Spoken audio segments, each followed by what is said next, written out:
আসসালামু আলাইকুম। 18 বাংলা সংবাদে সবাইকে স্বাগত জানাচ্ছি। মমরিনাজ মমের শুরুতেই বিআরবি কেবল সংবাদ শিরোনাম। গুম কমিশনে ১,৮৫০টি অভিযোগ, সবচেয়ে বেশি র্যাবের বিরুদ্ধে, জানালেন প্রধান উপদেষ্টার প্রেস সচিব। এখনো সন্ধান মেলেনি ৩ শতাধিক মানুষের। মুজিবনগর সরকারের সবাই মুক্তিযোদ্ধা হিসেবে বিবেচিত হবেন। বঙ্গবন্ধু কিংবা ৪ নেতা বাদ পড়ার বিষয়টি সঠিক নয়, মুক্তিযুদ্ধ বিষয়ক উপদেষ্টা। প্রস্তাবিত বাজেটে শিক্ষা, স্বাস্থ্য ও কৃষিতে বরাদ্দ কমানো উদ্বেগজনক। প্রতিক্রিয়ায় আমির খসরু, সরকার গঠন করলে বিএনপির ১৮০ দিনের কর্মপরিকল্পনা প্রকাশ। দাড়িপাল্লা প্রতীক সহ দ্রুতই নিবন্ধন ফিরে পাচ্ছে জামায়াত। নির্বাচন কমিশনের সিদ্ধান্ত, এ মাসেই নিবন্ধনের আবেদন করবে জাতীয় নাগরিক পার্টি। এবং রাখাইনে মানবিক করিডোর বাংলাদেশ মিয়ানমারের বিষয় জাতিসংঘের নয়, আবাসিক প্রতিনিধি গোয়েন লুইস। আওয়ামী লীগ না থাকলেও জনগণের অংশগ্রহণে অন্তর্ভুক্তিমূলক নির্বাচন সম্ভব। শুনছিলেন বিআরবি কেবল সংবাদ শিরোনাম। এবার বিস্তারিত। বিগত সরকারের সময়ে গুমের ঘটনায় সবচেয়ে বেশি অভিযোগ এসেছে র্যাবের গোয়েন্দা বিভাগের বিরুদ্ধে। গুম সংক্রান্ত কমিশনের দ্বিতীয় রিপোর্টে এই তথ্য উঠে এসেছে বলে জানিয়েছেন প্রধান উপদেষ্টার প্রেস সচিব শফিকুল আলম। সকালে প্রধান উপদেষ্টা ডক্টর মোহাম্মদ ইউনূসের কাছে রিপোর্ট জমা দেন গুম সংক্রান্ত কমিশনের সদস্যরা। শফিকুল আলম জানান, গুম হওয়া ৩০০রও বেশি মানুষের সন্ধান এখনো পাওয়া যায়নি। কমিশনের কাছে গুমের ঘটনার ১,৮৫০টি অভিযোগ জমা পড়েছে বলেও জানান তিনি। গুম হয়েছে যারা, তার মেন কালপ্রিট বা দ্য কিলার ফোর্স ওনারা বলছেন এটা হচ্ছে র্যাবের ইন্টেলিজেন্স উইং। তারা এই কাজটা সবচেয়ে বেশি ইনভলভ ছিল। এই পুরো যে গুম সংক্রান্ত কমিশন যেটা তাদের ফাইন্ডিংসে বলেছে যে নৌকায় নিয়ে যাওয়া হচ্ছে, নৌকায় নিয়ে যে তাকে মেরে তার আবার পেট কেটে সেখানে সিমেন্ট ভরে তাকে ফেলে দেওয়া হচ্ছে, কাউকে গুলি নদীতে ফেলে দেওয়া হচ্ছে, গুলি করে মারা হচ্ছে, ইনজেকশন দিয়ে মারা হচ্ছে, ট্রেন চলে যাওয়ার সময় তার পুরো লাশটা ক্ষত ছিন্ন বিচ্ছিন্ন হয়ে যাচ্ছে। ভিকটিমদের এবং যারা পারপিটেটর দু একজন তাদের টেস্টিমনির যেটা পেয়েছেন গুম কমিশন, গুম সংক্রান্ত কমিশন, তার আলোকে এই রিপোর্টগুলো করা হয়েছে। বঙ্গবন্ধু ও জাতীয় ৪ নেতার মুক্তিযোদ্ধার খেতাব বাতিল করা হয়নি, এটা নিয়ে ভুল তথ্য ছড়ানো হয়েছে। মুজিবনগর সরকারে যারা ছিলেন তারা সবাই মুক্তিযোদ্ধা বলে জানিয়েছেন মুক্তিযুদ্ধ বিষয়ক উপদেষ্টা ফারুক আজম।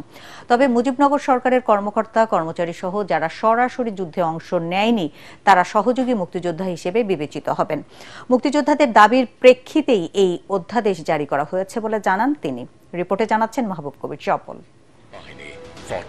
মুক্তিযোদ্ধার সংজ্ঞা পরিবর্তন করে অধ্যাদেশ জারির পর বঙ্গবন্ধু ও জাতীয় ৪ নেতার খেতাব বাতিল হয়েছে এমন নিউজ ছড়িয়ে পড়ে। এতে দেশজুড়ে সমালোচনার ঝড় ওঠে। সচিবালয়ে সাংবাদিকদের প্রশ্নের মুখে পড়েন মুক্তিযুদ্ধ বিষয়ক উপদেষ্টা। তবে তিনি জানান, বঙ্গবন্ধু সহ জাতীয় ৪ নেতার মুক্তিযোদ্ধার খেতাব বাতিলের সংবাদ সঠিক নয়। অধ্যাদেশে বলা আছে, মুজিবনগর সরকারে যারা ছিলেন তারা সবাই মুক্তিযোদ্ধা। ওই সরকারে বঙ্গবন্ধু ছিলেন রাষ্ট্রপতি। জাতীয় ৪ নেতা ও খন্দকার মুস্তাক ছিলেন বিভিন্ন মন্ত্রণালয়ের দায়িত্বে। তারা সবাই মুক্তিযোদ্ধা। তো যারা ওইখানে মুজিবনগর সরকারের সাথে সম্পৃক্ত থেকে বিভিন্ন কাজে যারা যুক্ত ছিলেন তারা সহযোগী মুক্তিযোদ্ধা হবেন। এই সরকারে যারা যুক্ত ছিলেন তারা সবাই মুক্তিযোদ্ধা।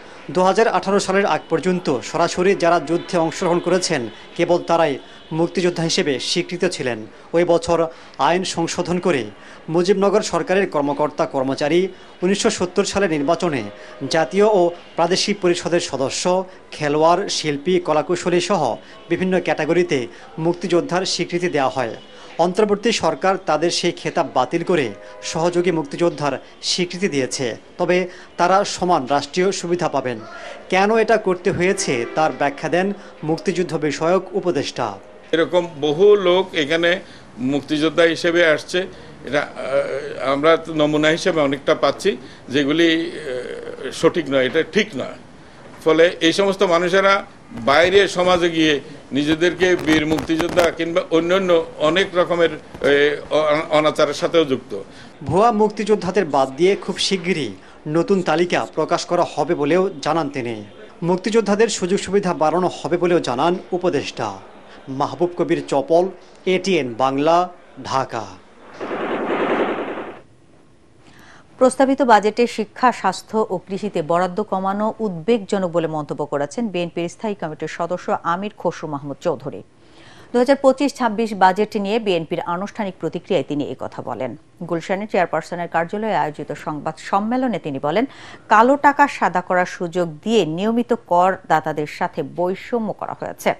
নির্বাচনের সুনির্দিষ্ট রোডম্যাপ না থাকা এবং রাজনৈতিক অস্থিতিশীলতার কারণে দেশে বিনিয়োগ কমছে বলেও দাবি করেন তিনি। এ সময় বিএনপি সরকার গঠন করলে 180 দিনের পরিকল্পনা তুলে ধরেন আমির খসরু। আরও জানাচ্ছেন মুশফিকুর রহমান। প্রস্তাবিত বাজেটের আনুষ্ঠানিক প্রতিক্রিয়া জানাতে সকালে গুলশানে চেয়ারপারসনের কার্যালয়ে সংবাদ সম্মেলন করে বিএনপি। বক্তব্য রাখেন দলটির স্থায়ী কমিটির সদস্য আমির খসরু মাহমুদ চৌধুরী। উপস্থিত ছিলেন স্থায়ী কমিটির সদস্য গয়েশ্বর চন্দ্র রায় ও সেলিমা রহমান। এ সময় বাজেটকে একপেশে এবং অংশগ্রহণহীন বলে উল্লেখ করেন আমির খসরু। বর্তমানে মূল্যস্ফীতি প্রায় ডাবল ডিজিট, তা কমিয়ে 6.5% করার কথা বলা হচ্ছে, যা বাস্তবসম্মত মনে হয় না। কালো টাকা সাদা করার সুযোগ কর ফাঁকি প্রদানকারীদের পুরস্কৃত করছে। নিয়মিত করদাতাদের প্রতি এটি অবিচার। বাজেটে শিক্ষা, স্বাস্থ্য ও কৃষিতে বরাদ্দ কমানোর সমালোচনা করে তিনি বলেন, বিএনপির সময় শিক্ষাক্ষেত্রে সব ধরনের কর মওকুফ করা হবে। কৃষিতে দেওয়া হয়েছে বাজেটের মাত্র 5.9%, স্বাস্থ্যে 5.3% এবং শিক্ষায় 14%। বেসরকারি বিশ্ববিদ্যালয়, মেডিকেল কলেজ ও স্কুলগুলোকে পূর্ণাঙ্গ কর মওকুফের আওতায় আনা যেত। আপনার শিক্ষাক্ষেত্রে কর প্রয়োগ করার কোনো যুক্তি নেই, এটা শিক্ষাকে পিছিয়ে দেয়। সরকার গঠন করলে বিএনপির 180 দিনের পরিকল্পনা তুলে ধরা হয় সংবাদ সম্মেলনে। প্রথম 6 মাসে 1 কোটি মানুষের কর্মসংস্থানের ব্যবস্থা করা হবে বলে জানায় বিএনপির এই নেতা। বর্তমানে বাংলাদেশের যে বিনিয়োগ অবস্থা, সেটা হচ্ছে 0.45% জিডিপি। আমরা এটাকে 2.5% নিয়ে যেতে চাচ্ছি। তাহলে আমাদের $1 ট্রিলিয়ন যে অর্থনীতির যে লক্ষ্যমাত্রা, আমাদের যে আকাঙ্ক্ষা, সেটা আমরা পূরণ করতে পারবো। এছাড়া তিনি বলেন, প্রান্তিক পর্যায়ে 50 লাখ দরিদ্র পরিবারকে ফ্যামিলি কার্ড প্রদান, কৃষকদের উন্নয়নে কৃষি কার্ড চালু করা এবং ইউনিয়ন পর্যায়ে ন্যায্য মূল্যে কৃষি পণ্য বিক্রির সুবিধা দেওয়া হবে। জুলাই অভ্যুত্থানের পর মুশফিকুর রহমান, ATN বাংলা, ঢাকা। আসন্ন জাতীয় নির্বাচনের আগে দাড়িপাল্লা প্রতীকসহ দ্রুতই নিবন্ধন ফিরে পেতে যাচ্ছে জামায়াত ইসলাম। নির্বাচন কমিশন সভা শেষে বিকেলে নির্বাচন কমিশনার আবুল ফজল মোহাম্মদ সানাউল্লাহ ব্রিফিংয়ে ইসির এই সিদ্ধান্তের কথা জানান। অন্যদিকে মেয়র হিসেবে ইশরাক হোসেনের শপথ ইস্যুতে স্থানীয় সরকার মন্ত্রণালয় সিদ্ধান্ত নেবে বলে জানিয়েছে ইসি। এর আগে প্রধান নির্বাচন কমিশনার AMM নাসির উদ্দিনের সভাপতিত্বে অনুষ্ঠিত হয় নির্বাচন কমিশন বৈঠক। যে নির্বাচন কমিশনের কাজ হচ্ছে গেজেট পর্যন্ত পাবলিশ করা, আর শপথের ব্যাপারটি আপনার স্থানীয় সরকার সিটি কর্পোরেশন আইনের ধারা 7 পরিষ্কারভাবে বলা আছে কারা এটা অ্যাডমিনিস্ট্রেট করবে। আমরা যেটা বলেছি আমাদের চিঠির মাধ্যমে, যে এখানে যদি কোনো আইনি কোনো ধরনের জটিলতা না থাকে বা অপর কোনো বাধ্যবাধকতা না থাকে, তাহলে আমরা তাদের পরবর্তী কার্যক্রম গ্রহণ করার জন্য অনুরোধ করেছি, যেটা আমাদের যখন আমরা এই গেজেটটা করেছিলাম, গেজেটের কাভারিং লেটারে এটা দেওয়া আছে। অতি সত্বর জামাতে ইসলামী তাদের নিবন্ধন ফেরত পাবে, সেই ব্যবস্থা আমরা গ্রহণ করছি। পাশাপাশি জামাতে ইসলামী তাদের প্রতিনিধি দলের মাধ্যমে আমাদের কাছে একটি আবেদন করেছেন যে তারা চান তাদের দাড়িপাল্লা যে দলীয় প্রতীকটি ছিল, সেই প্রতীকটিও যেন তারা ফেরত পান। এই সব কিছু বিবেচনায় নিয়ে নির্বাচন কমিশন নীতিগতভাবে সিদ্ধান্ত নিয়েছে যে জামাতে ইসলামের দাড়িপাল্লা যে দলীয় প্রতীকটি ছিল, সেই প্রতীকটি ফেরত দেওয়া হবে। এই মাসে নিবন্ধন চাইবে জাতীয় নাগরিক পার্টি এনসিপি। তখন নির্বাচন কমিশনের কাছে দলের আয় ব্যয়ের সকল হিসাব জমা দেবে বলে জানিয়েছেন এনসিপির আহ্বায়ক নাহিদ ইসলাম। রাজধানীর রূপায়ণ টাওয়ারে দলটির অস্থায়ী কার্যালয়ে আর্থিক নীতিমালা ঘোষণা ও ক্রাউড ফান্ডিং কার্যক্রমের উদ্বোধনী অনুষ্ঠানে তিনি এসব কথা বলেন। এ সময় প্রতিটি রাজনৈতিক দলের আর্থিক সচ্ছলতা ও জবাবদিহিতা নিশ্চিতের আহ্বানও জানান নাহিদ। পাশাপাশি এনসিপির নামে কেউ কোনো চাঁদাবাজির চেষ্টা করলে তা প্রতিহত করার নির্দেশনাও দেন এনসিপি নেতা। আমাদের যেই প্রতি বাৎসরিক রিপোর্ট, সেই রিপোর্টে আয়ের উৎস, ব্যয় সামগ্রিকভাবে সেটা আমরা প্রকাশ করব এবং নির্বাচন কমিশনের কাছে আমরা যখন রেজিস্ট্রেশন নিতে যাব আমাদের এই মাসে সকল কাগজপত্র জমা হবে। যেহেতু আমাদের দল এখন প্রাতিষ্ঠানিক রূপে যাচ্ছে, রেজিস্ট্রেশন আমরা আশা করি আমরা দ্রুত সময়ের মধ্যে পাবো। তাই আমরা আর্থিক যে ব্যবস্থাপনাটা সেটা আমরা সম্পূর্ণ একটা প্রাতিষ্ঠানিক ব্যবস্থাপনার উপর দাঁড়ানো করাতে চাচ্ছি এবং আমরা চাবো যে আমাদের পুরো রাজনৈতিক সংস্কৃতিতে অন্য রাজনৈতিক দলগুলোতেও এই আর্থিক স্বচ্ছতার বিষয়টা আসতে হবে। রাখাইনে মানবিক করিডোর হবে কি না তা বাংলাদেশ ও মিয়ানমারের সরকারের উপর নির্ভর করবে বলে মন্তব্য করেছেন বাংলাদেশে নিযুক্ত জাতিসংঘের আবাসিক প্রতিনিধি গোয়েন লুইস। জাতীয় প্রেস ক্লাবে diplomatic correspondence association Bangladesh DCAB আয়োজিত আলোচনা অনুষ্ঠানে তিনি একথা বলেন। কেবল দুই দেশ সম্মত হলে জাতিসংঘ এই বিষয়ে সহযোগিতা করবে বলেও জানান তিনি। তবে এ বিষয়ে জাতিসংঘ নিজ থেকে কোনো সিদ্ধান্ত নেবে না। এ সময় আওয়ামী লীগ না থাকলেও জনগণের অংশগ্রহণ থাকলে আগামী নির্বাচন অন্তর্ভুক্তিমূলক হবে বলে মন্তব্য করেন Luis. As far as I know, there has been no agreement yet between Myanmar and Bangladesh to provide support through a humanitarian corridor. There is assistance going in through different routes into Myanmar. I don't have the full picture, so that support is ongoing, and we will continue working on that. In terms of the level of aid in the Rohingya camps, as I've said, we have a huge funding shortfall. It's really dramatic. আসন্ন যুক্তরাজ্য সফরে প্রধান উপদেষ্টা doctor Mohammad Yunus ব্রিটেনের মর্যাদাপূর্ণ king Charles harmony award গ্রহণ করবেন বলে জানিয়েছেন ভারপ্রাপ্ত পররাষ্ট্র সচিব রুহুল আলম সিদ্দিকী। 10 থেকে 13 জুন যুক্তরাজ্যের প্রধান উপদেষ্টার রাষ্ট্রীয় সফরে ব্রিটেনের রাজা তৃতীয় চার্লসের সঙ্গে সাক্ষাৎ করবেন ডক্টর ইউনূস। পররাষ্ট্র মন্ত্রণালয়ে আয়োজিত ব্রিফিংয়ে রুহুল আলম বলেন, জিএসপি সুবিধা পাওয়ার জন্য এই সফর অত্যন্ত গুরুত্বপূর্ণ। সফরে দেশটির প্রধানমন্ত্রী কিয়ার স্টারমারের সঙ্গেও দ্বিপাক্ষিক বৈঠক হবে প্রধান উপদেষ্টার। সফরে পাচার হওয়া অর্থ পুনরুদ্ধারকে সরকার বেশি গুরুত্ব দিচ্ছে বলেও জানান সচিব। যুক্তরাজ্যের সাথে একটি গণতান্ত্রিক রাষ্ট্র এবং তারা উন্নয়নশীল দেশগুলোতে গণতান্ত্রিক মূল্যবোধ, সুশাসন এই বিষয়গুলোতে গুরুত্ব দেয় এবং যেটির সাথে আমাদের বর্তমান সরকারের যে সংস্কার কার্যক্রমগুলো চলছে এবং সেই সংস্কার কার্যক্রমগুলোকে ইমপ্লিমেন্ট করার জন্য আমাদের ইউকের মতো ডেমোক্রেটিক পলিটির হেল্প অ্যাসিস্ট্যান্স অত্যন্ত দরকার। পবিত্র ঈদুল আজহা উপলক্ষে ঢাকা থেকে সড়কের পথে বেড়েছে ঘরমুখো মানুষের ভিড়। বাড়তি চাপ না থাকায় স্বস্তিতে বাড়ি যেতে পারছেন সবাই। ট্রেন ছাড়ার আগে 25 ভাগ স্ট্যান্ডিং টিকিট সহজে সংগ্রহ করতে পারছেন যাত্রীরা। এদিকে শেষ মুহূর্তে সাধারণ মানুষকে জিম্মি করে যাতে কোনো পরিবহন বাড়তি বাস ভাড়া আদায় করতে না পারে সে বিষয়ে প্রশাসনকে কঠোর হবার আহ্বান জানিয়েছেন ভুক্তভোগীরা। মনির হোসেন তোপর রিপোর্ট। ঈদে বাড়ি ফেরার ভোগান্তির চিত্র এখন আর নেই, বদলে গেছে সার্বিক ব্যবস্থাপনা। কমলাপুর রেলওয়ে স্টেশনে কয়েক স্তরে চেকিং করা হচ্ছে যাত্রীদের টিকিট।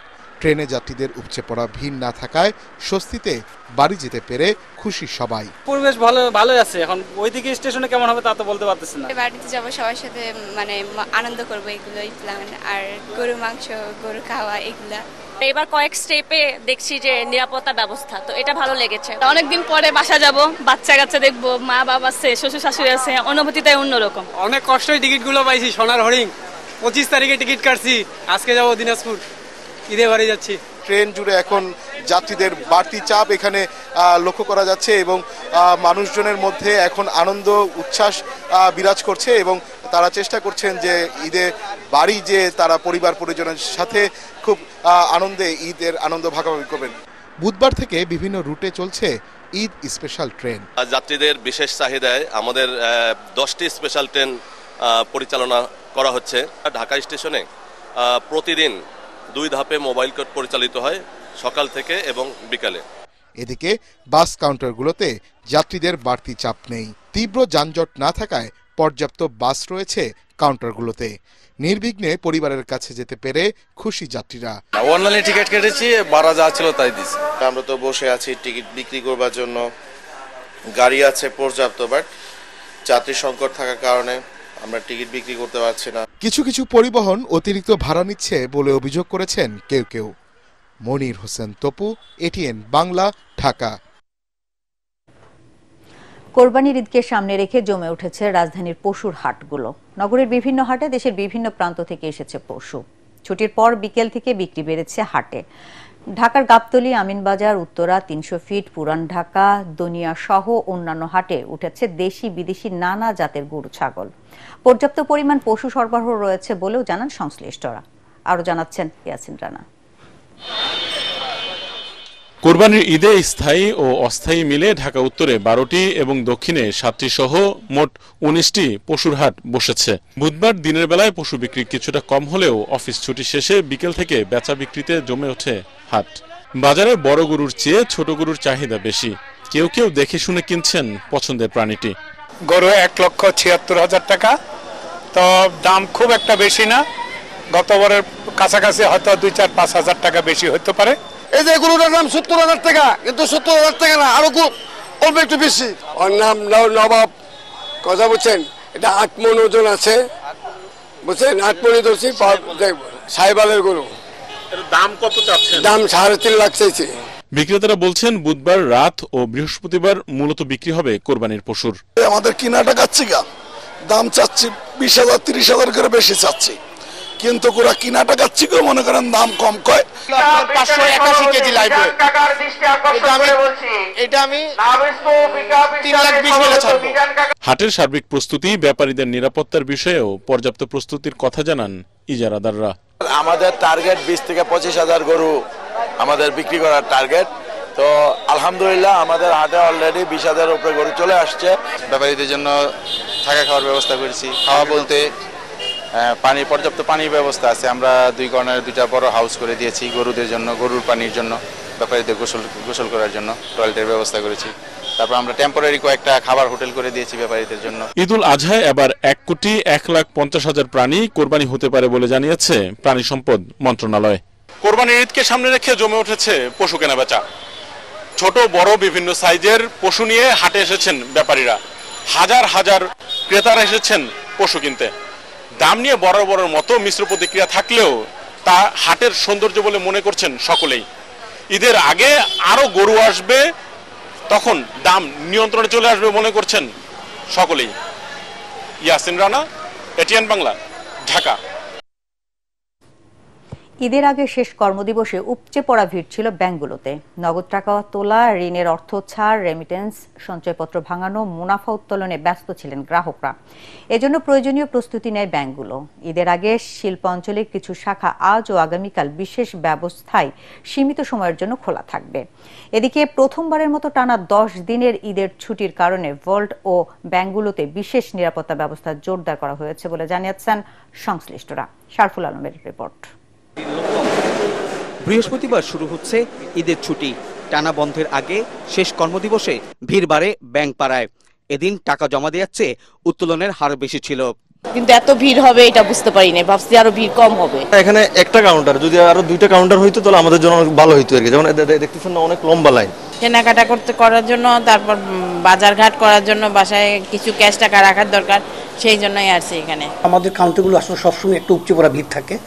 আর যেহেতু 10 দিনের ছুটিতে যাচ্ছি ঈদুল আজহাতে, শেষ কর্মদিবসে প্রচণ্ড ভিড় আজকে আসছে। আপনার যদি কাউন্টারগুলো গিয়ে দেখেন, তো আমাদের যে সচরাচর যে আমাদের সার্ভিস, সেই সার্ভিসের কারণে ইনশাল্লাহ আমরা সব কিছু সেভাবে ভালোভাবে ম্যানেজ করতে পারবো। এবারই প্রথমবারের মতো টানা ছুটিতে যাচ্ছেন কর্মকর্তারা। 10 দিনের ছুটিতে বন্ধ থাকবে ব্যাংক, তবে সচল থাকবে এটিএম বুথ, মোবাইল ব্যাংকিং সহ সব ধরনের অনলাইন লেনদেন। আমাদের যে বুথগুলো রয়েছে সারা বাংলাদেশে, রূপালী ব্যাংকের নিজস্ব বুথও রয়েছে এবং অন্যান্য ব্যাংকের বুথের সাথে আমাদের লিঙ্ক করা আছে। ফলে আমার বুথগুলোতে আমাদের পর্যাপ্ত পরিমাণ টাকা আমরা রেখেছি, ফলে গ্রাহকদের অসুবিধা হবে না। ব্যাংকগুলো বন্ধের কারণে শাখা থেকে প্রধান কার্যালয় পর্যন্ত আর্থিক প্রতিষ্ঠানগুলোতে অতিরিক্ত নিরাপত্তা ব্যবস্থা জোরদার করেছে ব্যাংক কর্তৃপক্ষ। এদিকে শিল্পাঞ্চল ও পশুরহাটের কাছাকাছি কিছু ব্যাংকে কিছু শাখায় সীমিত পরিসরে লেনদেন হবে বৃহস্পতি ও শুক্রবারও। ঈদের ছুটি শেষে ব্যাংক খুলবে 15 June. Sharful Alam, ATN Bangla, Dhaka. Saudi আরবে আজ থেকে শুরু হয়েছে পবিত্র হজের আনুষ্ঠানিকতা। তাবুর শহর মিনায় এরই মধ্যে জমায়েত হয়েছেন 18 লাখ মুসল্লি। সেখানে রাত্রি যাপনের মধ্য দিয়ে তারা শুরু করবেন হজের আনুষ্ঠানিকতা। সৌদি আরব থেকে সাজিদুল ইসলামের পাঠানো রিপোর্ট আর জানাচ্ছেন জাহিদুল আলম। পর্বত বেষ্টিত তাবুর শহর মিনা। প্রতি বছর এখান থেকেই শুরু হয় মুসলিমদের পরম আরাধনার পবিত্র হজের আনুষ্ঠানিকতা। আর তাই মঙ্গলবার এশার নামাজের পর থেকেই হজ প্রত্যাশীদের বিশাল জনস্রোত এই উপত্যকার দিকে। পবিত্র মসজিদুল হারাম থেকে হজের নিয়ত করে প্রায় 9 কিলোমিটার দূরে মিনার উদ্দেশ্যে যাত্রা করছেন বাস মিনি বাসে। লাব্বাইক আল্লাহুম্মা লাব্বাইক ধ্বনিতে মুখরিত মিনা ময়দান। এখানকার সার্বিক পরিস্থিতি সবকিছু মিলে খুব ভালো, সবকিছু সুষ্ঠুভাবে পরিচালিত হচ্ছে। থাকা খাওয়া সবকিছু আলহামদুলিল্লাহ। সবাই আমাদের জন্য দোয়া করবেন, আল্লাহ যেন আমাদের হজটা কবুল করেন এবং সহজ করে দেন। মিনাত গিয়া কেন কি আমরা গিয়া দোয়া করমু সকলের লাগিয়া। আমাদের যে হজ ব্যবস্থাপনা এটা খুব সুন্দর এবং সুষ্ঠুভাবে সমাধান প্রায় হয়ে গেছে এবং হচ্ছে। সব সমস্যা সমাধান করে আজকে এই পর্যন্ত আমরা আসছি। অতীতে যত বছরগুলো হজ হয়েছে প্রত্যেক বছরগুলোতে ওয়ান্ডারফুল হজ হয়েছে। বাংলাদেশি হজ যাত্রীদের মিনা যাত্রার সার্বিক তত্ত্বাবধান করছেন ধর্ম উপদেষ্টা। তিনি জানান, কোন ধরনের দুর্ঘটনা ছাড়াই সুষ্ঠুভাবে মিনায় পৌঁছেছেন বাংলাদেশি হজ যাত্রীরা। সরকারি বেসরকারি মিলে 87,100 হাজি যাতে সুন্দরভাবে স্বচ্ছন্দে নিরাপদে হজব্রত পালন করতে পারে, এই জন্য আমাদের হজ মনিটরিং টিম, হজ প্রশাসনিক team, medical team, IT team একযোগে কাজ করে যাচ্ছে। এদিকে হজ পালন নির্বিঘ্ন করতে নিরাপত্তা চাদরে ঢেকে ফেলা হয়েছে সংশ্লিষ্ট এলাকাগুলো। নাশকতা ঠেকাতে সাধারণ নিরাপত্তা কর্মীদের পাশাপাশি রাখা হয়েছে সৌদি ন্যাশনাল গার্ড। এছাড়া জরুরি অবস্থায় হজযাত্রীদের বিনামূল্যে পরিবহনের জন্য রয়েছে 11টি বিমান, 900টি অ্যাম্বুলেন্স এবং 71টি medical point. Zahidul Alam, ATN Bangla. রাজধানীর মানিকদি নামাপাড়া থেকে ইসিবি চত্বর পর্যন্ত সড়কের বেহাল অবস্থা। ভোগান্তিতে ঢাকা উত্তর সিটি কর্পোরেশনের 15 নম্বর ওয়ার্ডের বাসিন্দারা। খানাখন্দে ভরা এই সড়ক দিয়ে ঝুঁকি নিয়ে চলতে হয়েছে তাদের। সবচেয়ে বেশি বিড়ম্বনার শিকার রোগীরা। আরও জানাচ্ছেন মিজান শাহজাহান। এটি ঢাকা উত্তর সিটি কর্পোরেশনের 15 নম্বর ওয়ার্ডের সড়ক। এই সড়কের প্রায় 5 কিলোমিটারের পুরোটার অবস্থাই এমন। সড়ক মেরামতে 17 বছর ধরে মেয়র কাউন্সিলররা নানা প্রতিশ্রুতি দিলেও ফলাফল শূন্য। শেষ 3 বছর ধরে সড়কটির অবস্থা আরও নাজুক হলেও সুদৃষ্টি নেই জনপ্রতিনিধিদের। এই ওয়ার্ডটা যে একটা ঢাকা সিটি কর্পোরেশন একটা অংশ, এটা দেখলে কিন্তু মনে হয় না। এই রাস্তাটা বহুবার সংস্কারের জন্য উদ্যোগ নেওয়া হয়েছিল, কিন্তু প্রভাবশালী অনেক কয়েক ব্যক্তির কারণে এই রাস্তাটা সংস্কার করা যায় নাই। মানুষ এখন নির্বাচন নিয়ে ব্যস্ত, কিন্তু দেশের জনগণের কথা, মানুষের দুর্ভোগের কথা ভাবার কারো সময় নেই। ডক্টর মোহাম্মদ ইউনূস সরকার এর কাছে জনগণের আমাদের দাবি যাতে সংস্কারমূলকভাবে আমাদের এই কাজটাকে অগ্রাধিকার দিয়ে যাতে আমাদের এটা সম্পূর্ণ করা হয়। এই সড়ক দিয়ে প্রতিদিন চলাচল করে 3 লাখেরও বেশি মানুষ। সামান্য বৃষ্টি হলেই জমে পানি, তখন সবচেয়ে বেশি ভোগান্তির শিকার হতে হয় অসুস্থ মানুষকে। অ্যাক্সিডেন্টের রোগী যাইতে পারে না, প্রেগন্যান্সি মহিলারা চলাফেরা খুবই সমস্যা। জনগণের যে দুর্ভোগতি শুরু হয়েছে, এই রাস্তাতে দীর্ঘ আছে 1 বছর, কোনো মানুষের অস্থির নাই, কোনো গাড়ি ঘোড়া নেই, বাইরে যায় না। প্রতিদিন লাখ লাখ লোকজন যাতায়াত করে, এদের সুবিধাটা দেখতে হবে। ওদেরকে চোখে আঙ্গুল দিয়ে এখানে এনে দেখাইতে হবে। প্রশাসনের কোনো মাথা ব্যথা নাই, এই এলাকার মানুষগুলা মাথা ব্যথা। স্থানীয়রা বলছেন, অতীতে যে সরকারি ক্ষমতা এসেছে উন্নয়নের গল্প শোনালেও বাস্তবতার অন্যতম উদাহরণ এই সড়কটি। তাদের মতে এ যেন বাতির নিচে অন্ধকার। মিজান শাহজাহান, এটিএন বাংলা, ঢাকা। এবার জানাবো খেলার খবর।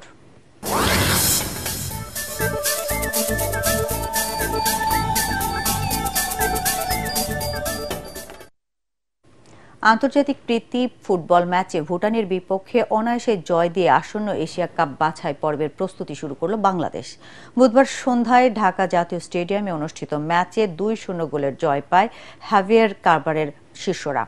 একটি গোল করেন ইংলিশ প্রিমিয়ার লিগের খেলা হামজা ইংলিশ প্রিমিয়ার লিগে খেলা হামজা চৌধুরী, অন্যটি করেন সোহেল রানা। পরাগ আরমানের রিপোর্ট। সংস্কার কাজের জন্য দীর্ঘদিন ঢাকা জাতীয় স্টেডিয়াম থেকে নির্বাসনে ছিল ফুটবল। প্রায় 4.5 বছর পর জাতীয় স্টেডিয়ামে ফিরেই দুর্দান্ত এক জয় পেল বাংলাদেশ। শুরু থেকেই আক্রমণাত্মক মেজাজে খেলতে থাকে লাল সবুজের দল। তাতে 6 মিনিটেই গোলের দেখা পায় জামাল হামজারা। জামালের কর্নারে মাথা ছুঁয়ে দলকে এগিয়ে দেন প্রবাসী ফুটবলার হামজা চৌধুরী। ঢাকার মাঠে অভিষেক ম্যাচেই গোলের দেখা পেলেন এই প্রবাসী মিডফিল্ডার। এবং এই স্টেডিয়াম এখন ফেটে পড়ছে। দেশের মাটিতে প্রথম পরে ব্যবধান বাড়ানোর সুযোগ পেলেও সফল হয়নি বাংলাদেশ। 1-0 গোলে এগিয়ে থেকেই বিরতিতে যায় স্বাগতিকরা। দ্বিতীয়ার্ধে হামজা জামাল ভুইয়ারা মাঠে না নামলেও আক্রমণের ধার কমেনি বাংলাদেশের। খেলার 50 মিনিটে দূরপাল্লার এক দুর্দান্ত শটে ব্যবধান দ্বিগুণ করেন সোহেল রানা। বল দখল কিংবা আক্রমণ পুরো ম্যাচেই এগিয়ে ছিল বাংলাদেশ। তবে ভুটান যে স্বাগতিকদের রক্ষণ সীমায় হানা দেয়নি তেমনটা নয়। গোলকিপারের দৃঢ়তায় তারা সফল হয়নি। এই জয়ে আগামী 10 জুন সিঙ্গাপুরের বিপক্ষে এফসি এশিয়ান কাপ বাছাই পর্বের প্রস্তুতি ভালোভাবেই সারল লাল সবুজের দল। পরাগ আরমান, এটিএন বাংলা, ঢাকা। শ্রীলঙ্কার বিপক্ষে 2 ম্যাচ টেস্ট সিরিজের জন্য 16 সদস্যের দল ঘোষণা করেছে বাংলাদেশ ক্রিকেট বোর্ড বিসিবি। দীর্ঘদিন পর দলে ফিরলেন পেসার এবাদত হোসেন। উদ্বোধনী ব্যাটসম্যান মাত্র 2 জন, এনামুল হক বিজয় ও সাদমান ইসলাম। শ্রীলঙ্কায় বাংলাদেশ দলকে নেতৃত্ব দেবেন নাজমুল হোসেন শান্ত। 17 জুন প্রথম টেস্ট গলে শুরু হবে। 25 জুন কলম্বোয় হবে দ্বিতীয় ও শেষ টেস্ট ম্যাচ। আগামী 13 জুন শ্রীলঙ্কার উদ্দেশ্যে ঢাকা ছাড়ছে বাংলাদেশ ক্রিকেট দল। শেষ করার আগে বিআরবি কেবল সংবাদ শিরোনাম আরেকবার। গুম কমিশনে 1850টি অভিযোগ, সবচেয়ে বেশি র্যাবের বিরুদ্ধে, জানালেন প্রধান উপদেষ্টার প্রেস সচিব। এখনো সন্ধান মেলেনি 3 শতাধিক মানুষের। মুজিবনগর সরকারের সবাই মুক্তিযোদ্ধা হিসেবে বিবেচিত হবেন। বঙ্গবন্ধু কিংবা 4 নেতা বাদ পড়ার বিষয়টি সঠিক নয়, মুক্তিযুদ্ধ বিষয়ক উপদেষ্টা। প্রস্তাবিত বাজেটে শিক্ষা, স্বাস্থ্য ও কৃষিতে বরাদ্দ কমানো উদ্বেগজনক। প্রতিক্রিয়ায় আমির খসরু, সরকার গঠন করলে বিএনপির 180 দিনের কর্মপরিকল্পনা প্রকাশ। দাড়িপাল্লা প্রতীক সহ দ্রুতই নিবন্ধন ফিরে পেতে যাচ্ছে জামায়াত, নির্বাচন কমিশনের সিদ্ধান্ত। এ মাসে নিবন্ধনের আবেদন করবে জাতীয় নাগরিক পার্টি। এবং রাখাইনে মানবিক করিডোর বাংলাদেশ মিয়ানমারের বিষয়, জাতিসংঘের নয়। আবাসিক প্রতিনিধি গোয়েন লুয়াইস, আওয়ামী লীগ না থাকলেও জনগণের অংশগ্রহণ অন্তর্ভুক্তিমূলক নির্বাচন সম্ভব। দর্শক, পরবর্তী সংবাদ দেখার আমন্ত্রণ জানিয়ে এখনকার মতো শেষ করছি। এটিএন বাংলা সংবাদ ইউটিউবে দেখতে ব্রাউজ করুন youtube/ATN Bangla News।